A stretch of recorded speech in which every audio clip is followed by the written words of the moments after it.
Greetings builders and welcome back to our 12 starter builds for Crucible. If you missed the parts 1 and 2 that I released about an hour ago, don't worry, you can find their links in the video description together with the PoE and complete guides for all those builds.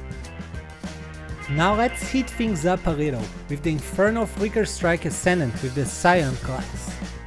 This build uses the unique sword auto sacrifice to sustain the frenzy charges needed for you to keep flickering, but that's not any auto's flicker build. This one also chills and shocks your enemies for a lot more damage, clear speed and survivability. To list the pros of this build, I would start of course with its clear speed. Flicker is just incredibly fast and super cool to play. This build also counts with an amazing boss damage and high survivability. Now to list the cons, the first thing that comes to mind is that you are always very close to enemies, which puts you in a vulnerable position. Another issue is that you have little control over your character, making it hard on bosses where you need to mind your position or attack the right enemy.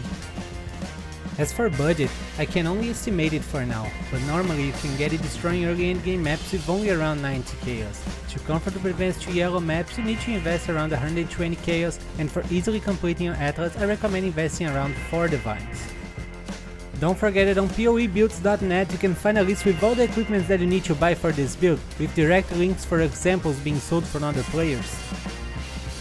You need 3 mandatory unique items for this build.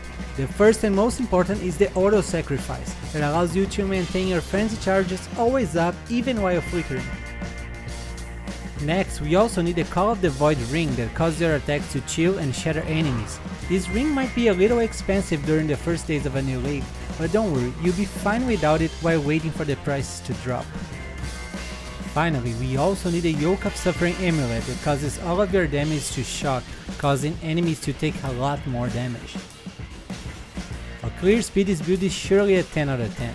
As any other flicker strike, this build is also insanely fast, so fast that some players can't even play it without getting nauseous.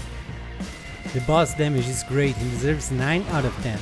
This build achieves high amounts of DPS capable of decimating even the biggest bosses in just a few seconds. Now for the survivability, I'll only give 8 out of 10, just the same as the Cyclone Slayer on the previous video. Even though this build has over 120,000 effective HP because of high armor, evasion and spell suppression, I had to take 2 points out because you're always very close to enemies, which puts you in a vulnerable position. Now let's move to another flaming hot build, the Fire Cyclone Berserker with the Marauder class.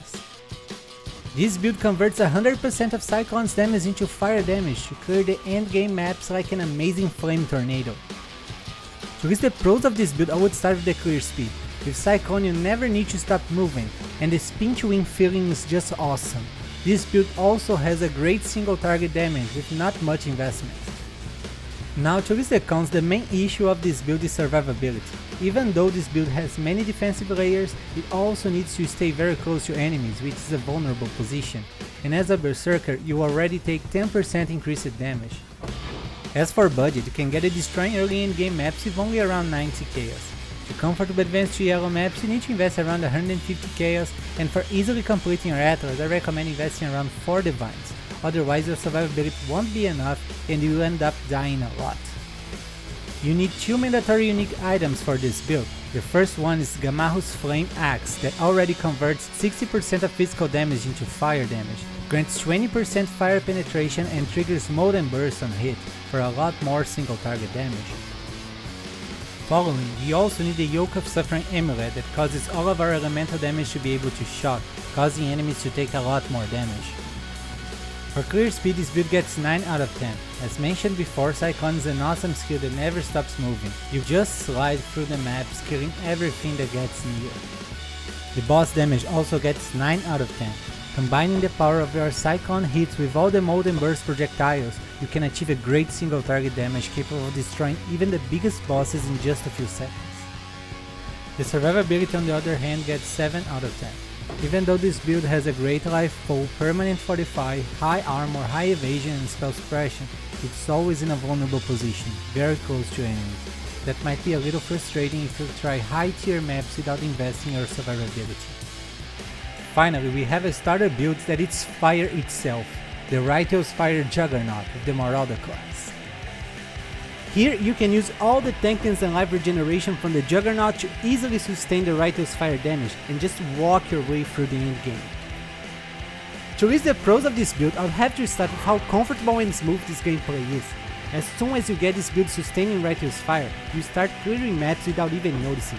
This character is also super tanky and it will be hard to die even if you try to. Now to list the cons, I'll start saying that the boss damage isn't great.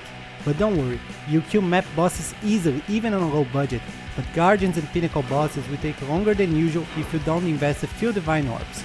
Another issue is that the leveling is a little bit complicated since we use a spell as a Marauder, but if you follow closely the steps on the leveling section from the complete guides, you won't have a problem.